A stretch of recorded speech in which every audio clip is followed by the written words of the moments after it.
What's going on, folks? Thanks for hitting that download button and checking out a brand new episode of Toys and Tech of the Trade, your one-stop shop for toys, tech, and talk with some assembly required. I'm your host, Rich, and if this is the first time you're checking out an episode, first of all, welcome.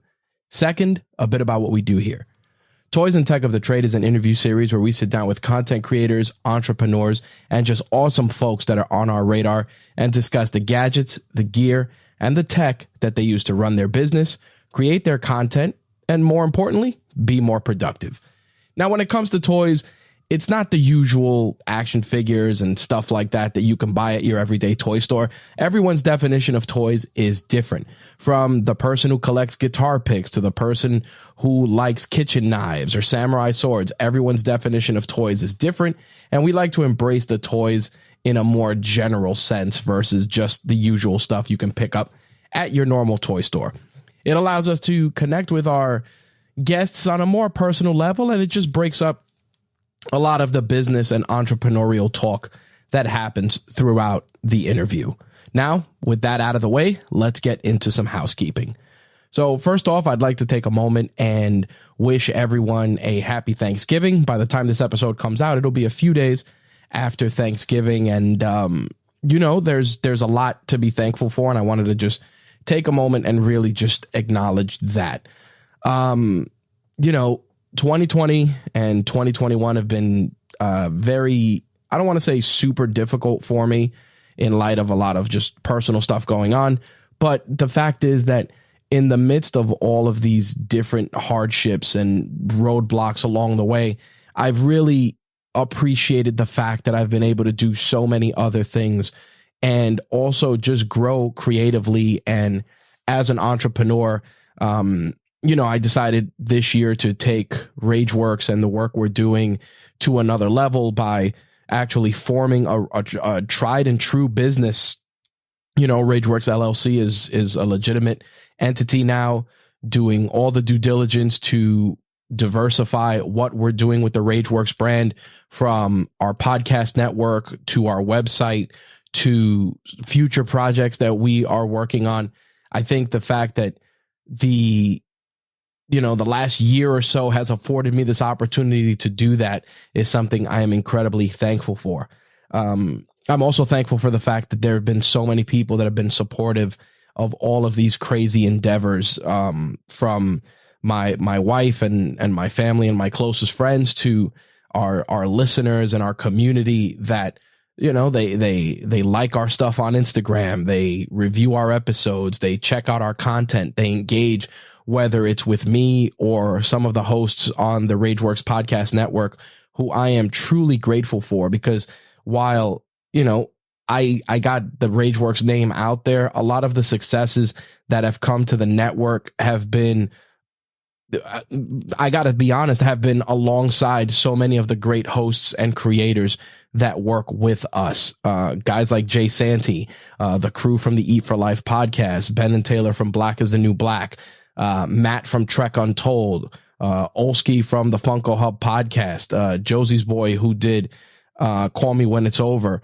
and the list goes on of amazing creators. Jimbo Slice, who did the variant issue with me and is always supportive of all of these initiatives. All of these folks, they're, and I said it in our Thanksgiving message recently, I said it, while some of them may not work with us currently, their impression on the brand and on the DNA of RageWorks is incredibly prominent. And I am truly, truly grateful that those opportunities have presented themselves, even with the difficulties of the last year and a half, going on the last almost 2 years now. So again, I wanted to really take the housekeeping this week and really acknowledge that.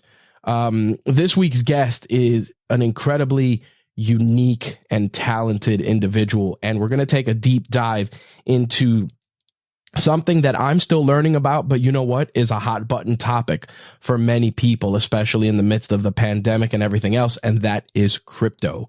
We're going to discuss cold storage wallets. We're going to discuss crypto wallets.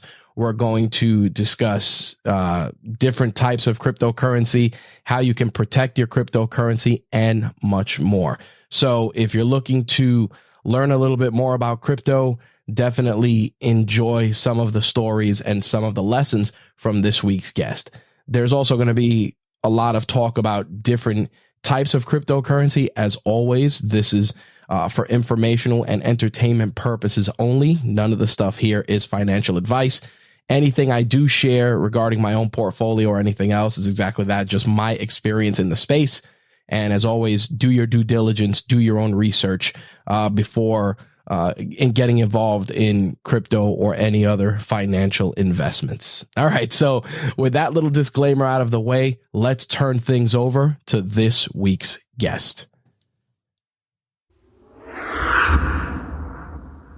My guest for this week's episode of Toys and Tech of the Trade is Adam Lowe. Adam is the Chief Innovation Officer for Compo Secure and is also the creator of the Arculus crypto storage wallet. We're going to get into his story, the toys and tech of his trade, of course, and we're going to talk a little bit about the Arculus secure crypto wallet, which is going to bring crypto storage to an easier audience than has been as of late, and will hopefully break down a lot of those barriers that people have with regards to crypto and how to store their crypto tokens. With that said, let's turn it over to Adam and get the toys and tech of his trade. Adam, how's it going? Great. Good morning. I'm very, very excited to speak with you. Before we started recording, I had mentioned that I got to see the Arculus card in person. And as a newbie in the crypto space, I was really enamored with the simplicity and the ease of use with not only the card, but just getting your cryptocurrency stored into that. But before we dive into it, I want to get a little bit more about your background. You have a PhD. You've been a Chief Innovation Officer with Compo Secure for earlier part of 2020 through the last 7 years and 11 months over your overall career. I want to get into how you got into that particular space and a little bit more of your background in general. So I have been with Compo 7, almost 8 years, and have kind of grown with the company as the company's grown. It's been a fantastic company to work for. When I started 8 years ago, it was around 70 people, most of those in kind of production, making our cards, and it's grown to over 700. So it's been a great growth story here. U.S. manufacturer. So a bit of background on Compo itself. So Compo produces basically, if you've ever seen a metal credit card, like an American Express Platinum card or any of the Chase metal cards, we produce pretty much all of them for the market. And so we've grown that business over the last 8 years. I've been part of the team that has led new product innovation, so bringing new product platforms to our banking and fintech customers. And then as part of that expertise, we were able to take, our strong history of producing financial form factors and managing keys for banks, et cetera, developing that RF technology so that, you can do tap to pay with a card and a metal card. And we took all of that expertise and, heritage and cryptography and brought that to the crypto space. And that's how Arculus was born, in creating the cold storage card to support the market. Now, apologies for the interruption. Please go ahead. No, what I was going to ask is being at Compo Secure so long and growing with the organization and just watching the gradual evolution of how financial transactions are continuing to change.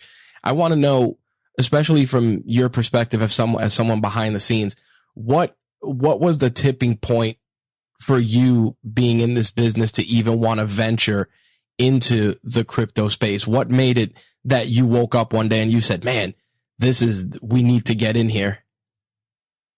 I think for me, crypto was and is a personal passion.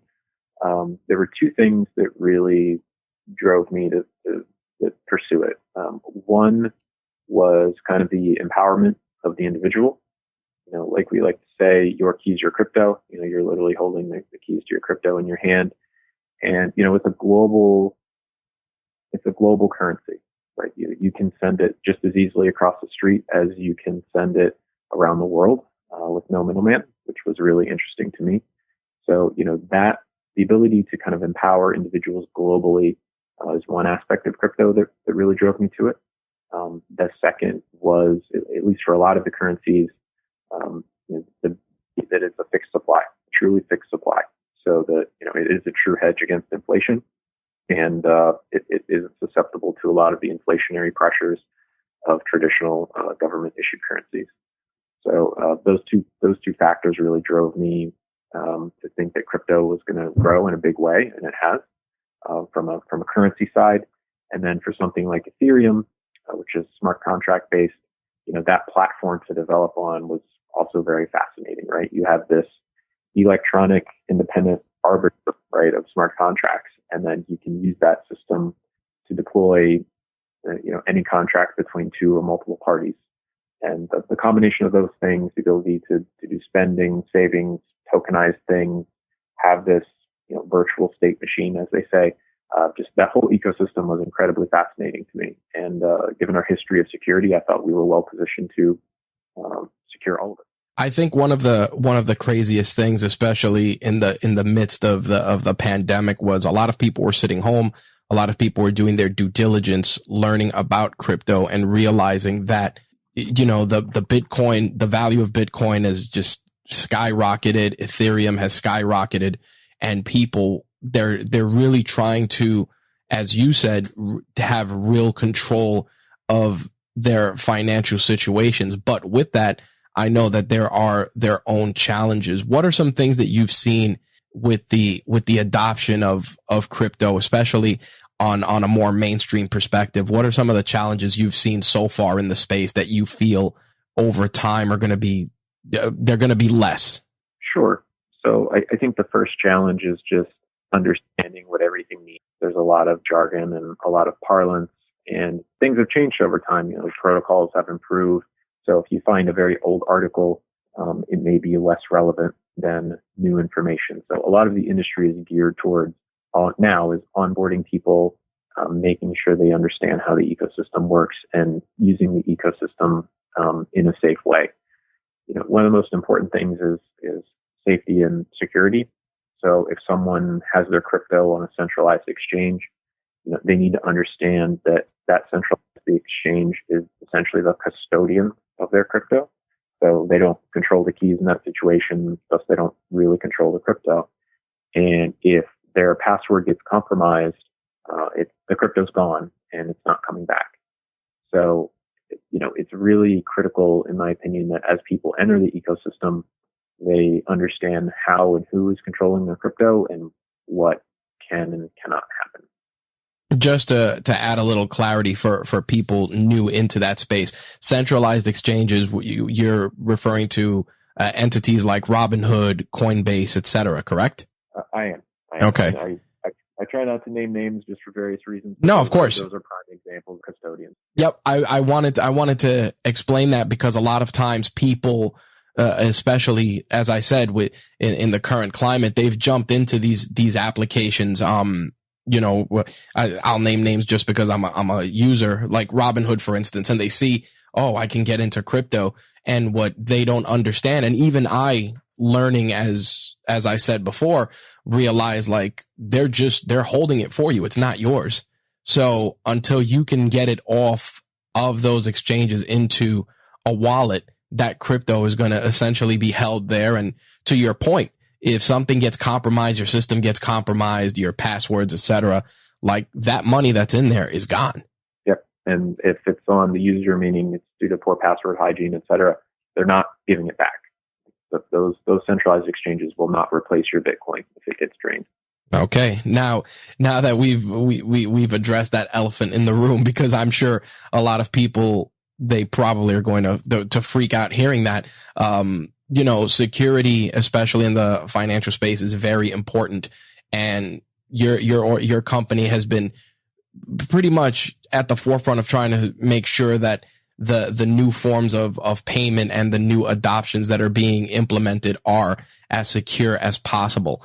Was the pandemic a big factor for the company in terms of getting, like, for instance, tap to pay adopted on a wider scale? Because at the time, I remember when tap to pay was starting to be announced, and it was just a handful of retailers like 7-Eleven and they were only accepting Apple Pay or Samsung Pay, and it was very few stores were adopting it. And then, of course, in the midst of this, so many retailers and companies just adopted tap to pay so quickly that it shifted from tap to pay on the mobile device to tap to pay with your card. Can you just walk us through that evolution? Because I'm sure it was sped up given what was going on with people not wanting to, touch anything. Yeah, absolutely. So I think tap to pay adoption on the merchant side definitely was accelerated by COVID. So Compo Secure has made dual interface cards, meaning you could dip it or tap it since, I have to go back. I think it's 2017 or 2018. I don't recall. But we have the patents on how to do that in metal cards. And that was a big innovation for the company. And so we've actually produced cards that can work with tap to pay for years. But to your point, there wasn't huge merchant adoption in the U.S. There was wide adoption in European and Asian markets. But the U.S. was slower to adopt on the merchant side, and that was greatly accelerated by COVID. So tap to pay for cards has been around quite some time, and then did accelerate in that, I'd say, start to accelerate in that 2018-ish timeframe, and then really accelerated with COVID. What was the hurdle with getting adoption here? Because to your point, Asian markets, European markets, this even the transit system was already accepting tap to pay. Whether it's from a personal perspective or even professional, what did you feel was a hurdle at the time for that sort of adoption here stateside? I think merchants just looked at it as cost. It cost me money to upgrade my software at my point of sale terminal. It cost me money to train all of my staff. It costs me, it's a huge cost. And it wasn't at the time necessarily viewed as increasing their top line or bottom line. So I think they mainly viewed it as a cost. Now I think merchants see the, value in it, the reduction in friction at point of sale, right? I tap, thing beeps, and I'm done, and I move on. So I think merchants in the U.S. now really see the value of it and actually promote it significantly. So I think it was just sometimes it's hard to turn a big ship, and different things that are different are hard. We like to say if you go to the grocery store and watch, people still write checks, right? And that's a pretty old and kind of it's payment product, but it still happens. So all payment products are slow to change for the most part, and have long tails. Now, with the adoption, and you had mentioned, metal cards, and this has been a point of discussion just amongst various circles that I'm in, is that particular adoption. And the reason I say this is because when you had a metal card at one point, that was when you had like a top tier credit card, or I almost feel like it became like a status symbol, but I'm noticing more and more companies are adopting that. Is that, but what's the long goal with that? Like, obviously durability is one, but why the move to a metal card versus plastic? Sure. So to your point, I think it's kind of table stakes for certain tiers of fintechs, premium card segments, et cetera, right? Like if you want to play in that space, it's become one of the requirements kind of for consumers to take you seriously. We see more and more companies moving to metal, really because it helps the issuing bank. You'll see things like increased retention of customers, increased spend. There's significant positive economic impacts to moving to metal that we've seen with a variety of our customers. So it's not just a pretty object for the consumer. It's a retention tool for the issuing bank that's going to help them keep that consumer and be top of mind in consumer, right? Because you're for a lot of banks, the cards, and especially fintechs that don't have branches, the card is their brand identity. So you really want a leading edge, high quality, memorable brand experience when they're literally touching your brand every day as they go to pay. Yeah, I see so much of it. And what I've noticed also is a rise in customization. Like I've seen a lot more companies now doing customized metal cards where people are sending their cards over and they're getting customized designs. Like, it's creating a completely new ecosystem on top of the existing ecosystem of people that would create like customized wraps that you would put over your cards. To your point, you have that tangible item that you can put on a countertop when you're paying, and people are like, wow, that card's pretty cool looking. I remember the first metal card I got was the Apple Pay, and I remember paying for it with the first time, and the person at the register was just blown away. Like, this card's made of metal. Does this thing even work? Like, there were so many questions, and it created so much conversation for the first 4 to 6 weeks that I was using it, that I can definitely understand that from a business perspective. Yeah, absolutely. It is. It's really it's fantastic to watch our clients as they move into metal have those moments, and it's been a really positive experience for our banking partners. I want to talk a little bit about your background. I mean, in researching for this interview, you have a BS in biology, a PhD in microbiology. How does a person in the biology space do a complete pivot into the fintech space? Like, where did that pivot occur for you? Sure. So it's a kind of interesting story. I did get my PhD technically in micro, but my thesis was really on bionanotech. So I spent a lot of time doing essentially like biomaterial science. So I put proteins or DNA on nanoparticles and shoot lasers at them and do detection of various things. And what that turned into was a job out of grad school at a defense contractor. So I ran their biotechnology, advanced technology initiative. So essentially doing advanced research for the defense and intelligence industries. And one of the interesting projects that we worked on was synthetic DNA that was stable in non-traditional environments, meaning the DNA was stable in things like gasoline and plastic as a unique forensic marker. So Compo in its history has made IDs at the federal and state level for a variety of countries. And so I met our founder, Compo's founder, as part of that. So when we were looking at could you put DNA into IDs as a unique forensic marker, I met him, really liked him, he liked me, and then a few weeks later made me an interesting offer to come join this growing company. And I decided it was a really unique opportunity with a really unique company, and I was pretty young at the time, so I had the opportunity to go do something a little different. And so I joined Compo. It's been a fantastic journey, and here I am about 8 years later, having grown with the company.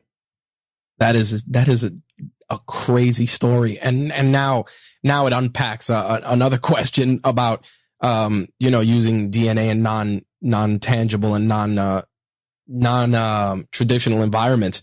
Now, working in that space, were items like this done to replace like the use of something like an RFID? Is it easier to track like a DNA marker versus an RFID signal? No, not necessarily. It was really intended to be at the time, a deep forensic marker. It ended up not going anywhere. It was a really interesting idea. It didn't pan out. But it was intended to be like a ID gets returned to a government agency. We need to verify that this is absolutely real. So it was a possible idea for a deep forensic marker, not a everyday use case, where a secured key-based RFID would be a much more day-to-day. I tap, yes, I have the right key. Yes, that's real. That's the fact that research like that is happening is just amazing, and you just blew my mind with that. So that's pretty cool. And then to go into this other space, it and just see this different type of application in terms of security, it lends me and leads me into the next question, which is obviously the creation of the Arculus Secure crypto wallet. Now, obviously, your company has been at the forefront of security now for just traditional financial institutions. What made you say, hey, well, let's try and get into the crypto wallet space? Like, how did that conversation come to pass? Sure. So like I said, I had a pretty deep passion for the space. And, like any good startup, I was really trying to evaluate where can we add value? Where is the friction in the space? What deep where's the highest need and where does a problem need to be solved? And how does that jive with what we do here at Compo? So, quickly, like you said, we clearly have the expertise and background in security. So I kind of approached it from that angle. And then I thought about existing hardware wallets and just how complicated they are and how challenging they are to use. And that, for mass adoption of crypto to happen, which was important to me, the average person was just not going to be willing to use them. So I thought about everything we do and thought about how can we use that technology, easy form factor, familiar form factor in a credit card that everybody has, uses, and understands, and how can we interact that with a mobile phone that everybody uses and allow people to store crypto safely. So with that kind of as the thought, we did, again, kind of typical startup behavior. We went and started talking to people. We talked to consumers. We talked to people who were highly experienced in crypto, people that have never used crypto, and kind of did some baseline consumer research and thought that the Arculus form factor, a smart card storing your private keys, could be really interesting to the space. So we started developing the product, kept asking consumers, kept testing with consumers, as well as talking to B2B partners, and just found it a really compelling case. And many months later, Arculus launched publicly and we're live. Now, the thing that gets me, and I've seen a lot of creators in the crypto space start talking about different levels of hardware wallets and ways to keep crypto secure. What do you feel is going to be, I guess, the main adoption point when you're putting Arculus out to the general public? And the reason I'm framing this question is because you're also looking to offer Arculus as a business solution as well. So with that said, how are you strategizing to make an impact in this space when there's been some players that are already out here that so many other crypto enthusiasts promote so heavily? Sure. Yeah, I think there's an unmet need and an untapped segment that, like I said, are unwilling to use current solutions, but I think when they see it, would be very willing to use Arculus. And I think that's the unique play on the consumer side. It is a busy space, so to your point, you have to be able to reach those consumers and make them understand the benefits of the product and convince them of its security. So I think that that's the really unmet segment. And I do think we'll convert people who are current users of other products just because of the unique value prop of Arculus, right? So the 3 factors of authentication is a nice differentiator. The fact that it's completely passive, meaning, there's no Bluetooth on it to get hacked. There's no batteries to charge. There's no cables to plug in. You're not connecting it to a computer that could inject malware. The fact that it has a best-in-class secure element encrypting your keys, all of those things, I think, differentiate it in the market as from a feature set. And then just from a raw ease of use, the same way you tap to transact at point of sale, you tap to transact your Arculus card with your Arculus wallet on your phone. And as you saw in the demo, it's very straightforward.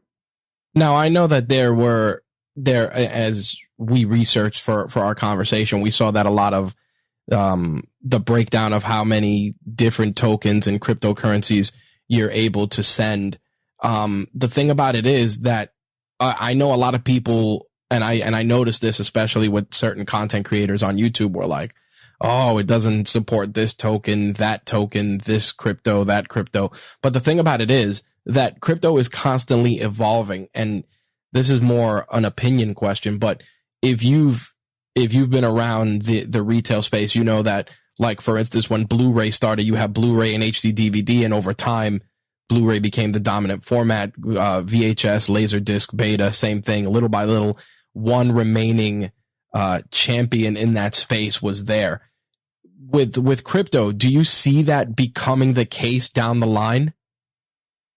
Yeah, I do think there'll be some consolidation into kind of classes of products, right? Like there won't be I don't think it'll come down to Coke and Pepsi, right? You're not going to have two things. Right. But I do see some consolidation. So, you're going to have kind of big stores of value. Bitcoin's not going away anytime soon. You'll have things that are designed to be state machines and platforms for people to build on. So, that's roughly the Ethereums, Solanas, Cardano's of the world. I think you'll see some consolidation in that space, down to a few players. I never try to guess what's going to go in the meme coin category. That will be on. And then, different platforms that support NFTs, non-fungible tokens are also an interesting use case. So I think a variety of categories will remain, but there'll be some consolidation within those categories. Yeah, I asked because, it's one of those things where people, and I noticed this, as I said, as I was looking up more about Arculus before even setting up my own, was the fact that so many people were like, oh, well, this token's not on there, that token's not on there. And this goes back to the same thing with those exchanges we were talking about before. Like, not every exchange is going to have every coin either. So you kind of have to pick and choose where you go. But I think to your point, if you're leveling up a portfolio of Bitcoin or Ethereum or the major tokens, you're going to want those put in cold storage immediately, because those are the ones that you're kind of, I like to say, long-term stacking versus some of the other ones that I kind of feel you're kind of playing in and getting the hang of the crypto space. Do you agree with that? Yeah, I do. I want to add that, Arculus has a variety of additional tokens to be added on its roadmap. But, we hit by market cap, we hit a huge portion of the market cap, with the currencies we launched at. So Arculus at its core is a mobile HSM, right? It's effectively mobile high security hardware. And, we can continue to add currencies as we go. It's very important to Arculus that we maintain compliance with all of the regulatory environment. Right. So we were very thoughtful, perhaps more thoughtful than others, about what currencies we launched with relative to regulatory. So we're going to be very thoughtful as we add currencies to the platform, but we are looking and working on a variety of them. Again, not going to name names, but we're working hard with council as well as our tech team to add currencies in a very deliberate manner to the platform. Yeah, I think the offerings that were there, especially in the midst of researching, I'm like, listen, if you're trying to build up your Bitcoin portfolio, your Ethereum portfolio, and I'm using those naming names because those are the two major it's like gold and silver in the space. If you're trying to put money in those two spaces, you're going to want a card that embraces those two spaces without issue whatsoever. Yeah, and the nice thing too is the platform does allow you to start from scratch, meaning you can go on the platform, and if you don't have any crypto yet, we do allow you to buy crypto via a licensed partner. So you can take your debit card, work with our partner, buy some Bitcoin, and it'll show up in your wallet. Now, with choosing a partner and allowing people to do that, do you feel that opening up that particular outlet for investors is a major selling point? And I say this because a lot of people that are doing research, they're going to hear, oh, you have to keep your tokens in a wallet because it's the safest, etc. But by you allowing someone to go and buy their own and kind of kick off their investment journey through your platform, do you feel that by doing that, you're offering a better catch-all solution than your competitors? Yeah, I think so. I think we really wanted to make it convenient for people to be, on a single platform for long-term storage and secure holding. So, that's why we have the mantra of send, receive, buy, swap. So you can buy crypto there. You can swap from one to another. So I could swap from Bitcoin to Ethereum. And of course, I can send and receive to anybody I want that has an industry standard wallet. So we do think the platform is kind of one-stop shopping for everything you need.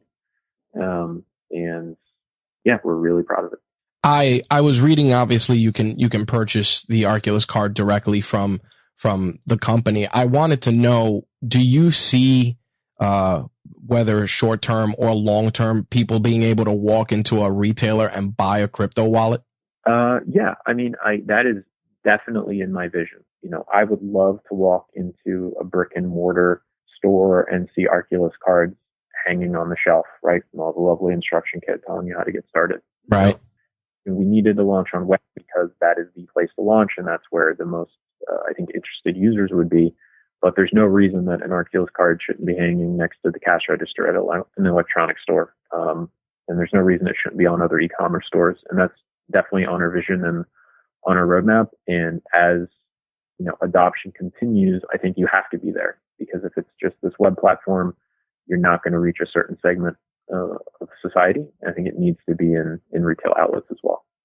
Absolutely. I think that that's part of one of the reasons. I know, especially with social media being so prevalent now, it's very easy for you to tailor a campaign to reach those people that are in that space. I mean, the analytics are impressive regardless of which social media platform you leverage, but the ability for brick and mortar to be able to do that and not only offer it, but also answer questions on it, I still feel is crucial to, cryptocurrency becoming more mainstream. I think going back to what I was saying before, a lot of people, they're like, is it real money? How does it work? Like, there's so many questions. And once you go down the rabbit hole trying to answer those questions, you get pulled into a lot of different directions. So I like the fact that you're really trying to simplify and give people just one outlet to store, purchase, and get comfortable before digging into some of the more experimental sides of the ecosystem. Yeah, absolutely. Absolutely. It's jumping into, say, like a DeFi pool or something. The second day you have cryptos, probably jumping into the deep end a little bit. I think we give people a safe, realistic place to start. And then they can start adventuring into some of the other aspects of crypto. There you go. I wanted to ask before we jump into what I like to call the hot seat. What was the first crypto you purchased? The first crypto, I think the first crypto I got was when I mined some Bitcoin many years ago. So I mined it rather than purchasing it. Wow. I think the first crypto I purchased with cash was XRP. All right. It's awesome to hear that you mined. You were a miner. I think that is such an underexplained ecosystem that it's good to hear that somebody who's in this space actually went through the endeavor of actually mining it themselves, which is pretty cool. Yeah, I mean, that was a number of years ago when you could still reasonably do it with a desktop system. Yep. For Bitcoin, that's not viable anymore. Oh no, now you need a warehouse, 47 graphics cards, 12 computers, and a very massive electric bill. All right, I want to go into what I like to call our hot seat. It's just a series of rapid fire questions, some of it business related, some of it related to some of our conversation. Again, very easy, right off the cuff. All right. Yep. So, what are 3 mobile apps that you can't live without? 3 mobile apps I cannot live without. My Arculus app, my Chase banking app, and my Merrill Lynch, or actually I'll take that back, my Thinkorswim trading app. Really? I've never heard of that. TD Bank's trading platform. Really? And that's new. That's something I've never heard of, and I'm a TD Bank customer. Now I have to go and find out about that. Very cool. What's one of the first things you do when you turn on your phone or your computer? What's the first place you go to? My corporate email. Do you have inbox zero or no? I have the mandated inbox, our IT group mandate for security reasons. Oh, there you go. Now, what's one website you recommend to people often? Etherscan. So if you do an Ethereum transaction, it has every bit of detail there possible about the Ethereum ecosystem and a transaction. It's not the exact place for users to get started, but if you want to know something about your Ethereum transaction or wallet or history, it's all there. Awesome. What's your favorite piece of tech besides your phone or your computer? My Arculus card. There you go. What's the last book you read? I recently reread Heart of Darkness. It's one of my favorite novels. Nice. Now, obviously, with COVID and spending a lot of time home, did you binge watch any shows during that time? I think, like most Americans, I've binge watched, rewatched The Office so many times I can't count. But yes, I will definitely admit that The Office has cycled through my house quite a few times during COVID. There you go. What was the last item you purchased that's less than $100 that made your life easier or more enjoyable? I'm trying to think of like some fun widget that I recently bought that made my life more enjoyable. I got a new case for my phone that makes it pretty much, I don't want to say break proof, but it works well. So a new case for my phone. There you go. Have you broken many phones? I've not. I have broken many cases, but I don't think I've broken the phone yet. All right. There we go. So obviously we get into that. I want to ask from the business side, what's one non-negotiable for you when it comes to business? People. And what I mean by that is sometimes there's business opportunities in life where the business may make sense, but the person or counterparty you'd be doing business with doesn't. In the same way that team is one of the most important things when doing a startup, the person on the other side of the table that you're doing business with is just as important. And if they're not, quote, a good person or someone that you would want to do business with, you probably shouldn't be doing business with them. And that's an important lesson, I think, for everybody in business. That is a great piece of advice. And, you know, it's interesting because I've heard, I believe it was Jamie Foxx that once said that. He said, I've walked away from many tables with a lot of money just because I didn't like the person or what the person stood for. Yeah, I'm definitely a firm believer in that. Awesome. Did the pandemic make you more or less productive? You know, Compo, it probably made me more productive in the sense that I could find slots where I could work from home, work kind of in an isolated environment and get a lot done. Right. You know, Compo as a whole is a manufacturing organization, so we don't have the luxury of being fully, you know, not everybody can stay home, right? We need to be in the factory and with the machines. So it certainly made things more challenging, but I'm incredibly proud of the way the company persevered. And, you know, production never stopped, right? We never let our customers down. So really proud of the way the company handled and continues to handle COVID. What was something that you changed your mind on in the last year? In the last year, I think I changed my mind a little bit about the NFT ecosystem, where I thought, you know, it would be more of a flash in the pan than it's become, to be honest. So I think it's interesting and continues to grow, and there's some unique use cases that I did not immediately envisage as they first came on. So I would say I've been kind of converted or changed my mind around some of the NFT ecosystem. I think with that said, one of the things I think about NFTs that I think trips a lot of people up is the fact that they're like, why can't I just copy and paste or save this file? And it's so much deeper than that, because I was in the same camp, and I had the same thought process you did. And then I started seeing a lot of implementations, and more so a lot of mainstream companies really coming out with NFTs. I think Disney just came out with a crop of NFTs based on like iconic pop culture moments. And people were just like, I'm buying this one. I'm holding on to this one. This one's already up $1,000. And it just blew my mind. Yeah. I mean, and you know, I collected baseball cards as a kid. So, you know, I really can't fault anyone for collecting, you know, a digital version of that, essentially. I'm actually glad you did that, because obviously we talk about tech here. Want to talk a little bit about toys. What was your favorite toy or collectible from your childhood? So I think the thing that it still sits in like a 2-inch piece of Lexan. There was a baseball card.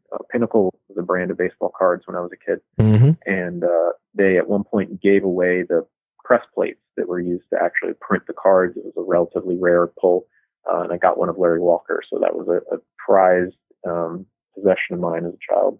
The Larry Walker press plate from Pinnacle. As a collector, as a card collector, what are your thoughts on the current ecosystem when it comes to cards now and grading, and the fact that now something that was just such a pastime or a casual hobby is now being viewed as not only an ecosystem, but in some cases a way to generate revenue? Yeah, I mean, I'm mixed feelings with it. You know, I'm never going to disparage someone for the way they want to control their hobby or business or whatever they want to do. You know, I do think it makes it a little harder for kids to have a reasonably priced pastime, as you said. But at the end of the day, I'm a free market guy, and the free market's going to do what the free market's going to do. If you were starting to collect sports cards now, what would be something you'd want to focus on first and foremost? Rookies, established players. Oh yeah, I think I would be looking at rookies and trying to evaluate potential upside. So I think I would really focus on rookies, and we'll pick a card brand or provider that we think is going to last. Right, there's some card brands that were around back in the day are not around anymore, so I'm going to try to find a sustainable card brand as well. There you go. 2 questions before we wrap this segment up. What did you want to be when you were a kid? I think for a long time when I was a kid, I wanted to be a fighter pilot. And then at some point that changed where I figured out it was really, really in science and technology, and then stayed with that. Nice. Very cool. I call you or I email you a year from now and I ask you, hey, Adam, where's your business at? What's your goal a year from now for Compo and for Arculus? Sure. So I think a year from now, you're going to see a pretty decent adoption on the consumer side of Arculus. We have some goals around that. And then I think you will see within a year from now, some rollout, essentially the white labeling of different versions of the Arculus technology that we can do with our business partners. Compo has a 20-year history of partnering very successfully with businesses, and we're looking forward to doing the same on the Arculus business line. Outstanding. The last segment of our interview, we like to call Reach One, Teach One. We usually ask our guests a piece of actionable advice for future entrepreneurs, young folks, people that are in the space, and it's usually related to the conversations we have. My question for you is, if you had to go and speak in front of a group of high school seniors and they're looking to get into the fintech space or even looking to get started in crypto, what's a piece of advice you'd have for them to get started in the space and also to get started in crypto? Sure. So to get started in the space, I would say that you need to be somewhat technically knowledgeable, meaning you don't have to be able to write code, but you should understand how, at a pretty fundamental level, how the crypto works. And, there's so much information out there. So if you really want to get in and develop and do something cool, my advice to them would be make sure you start to understand how it really works at a fundamental level so that you can have a deep impact.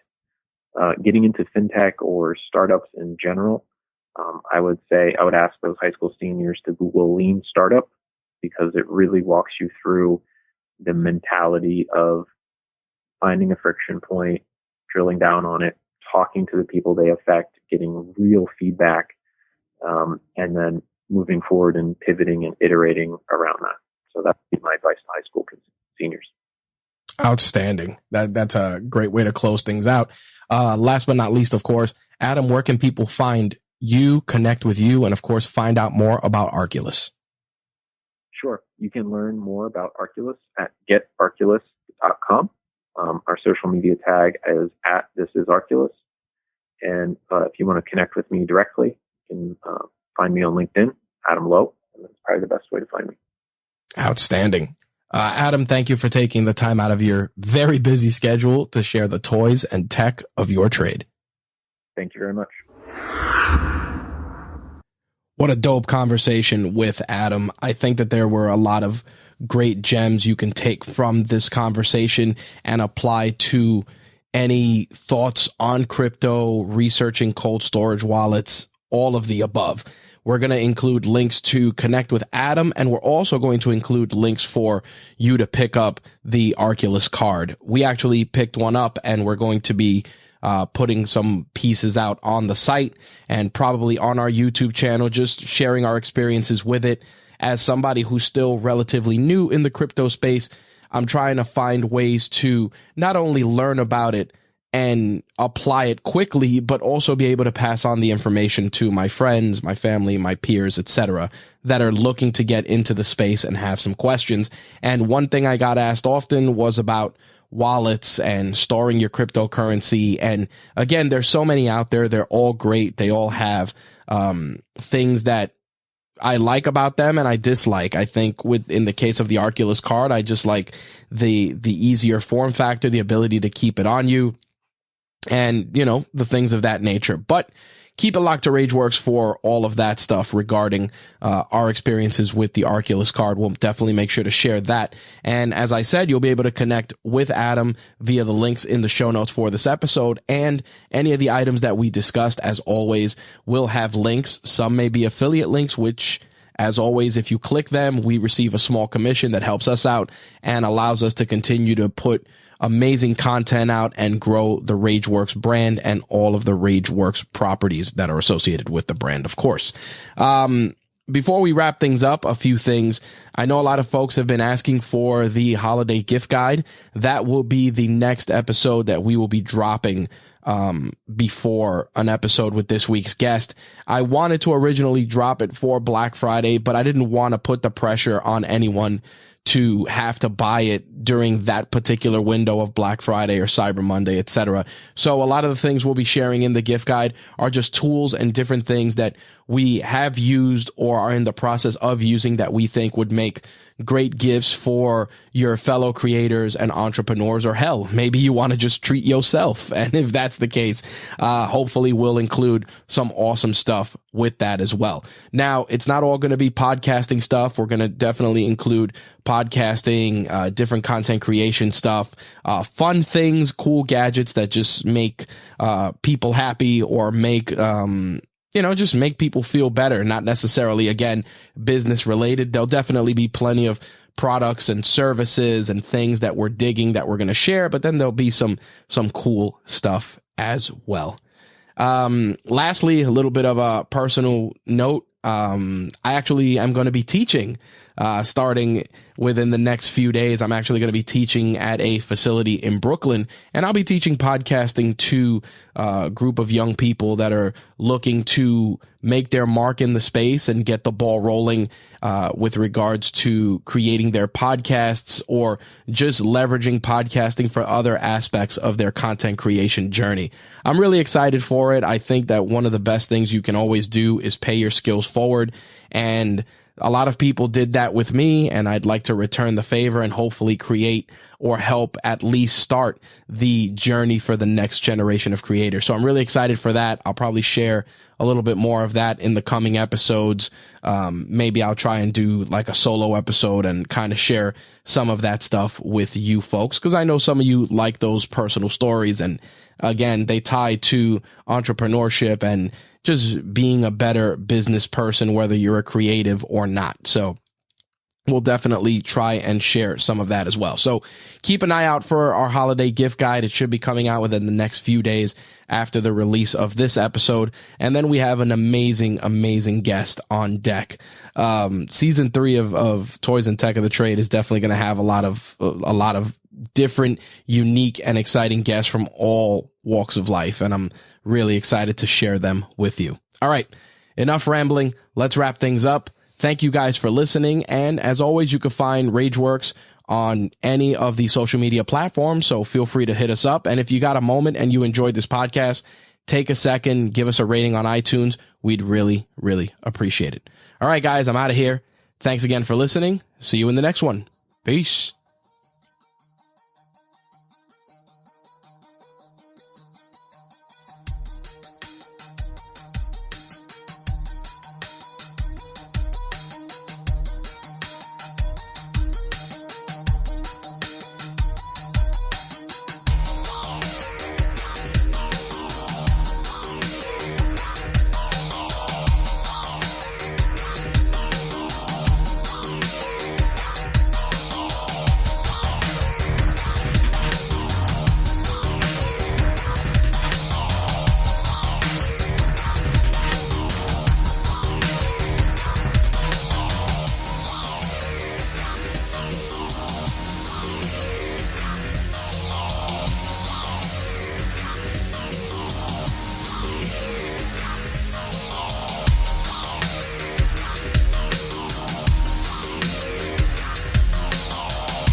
Toys and Tech of the Trade is part of the RageWorks Podcast Network, your source for rants about gaming, entertainment, and the works. Visit us at RageWorksNetwork.com.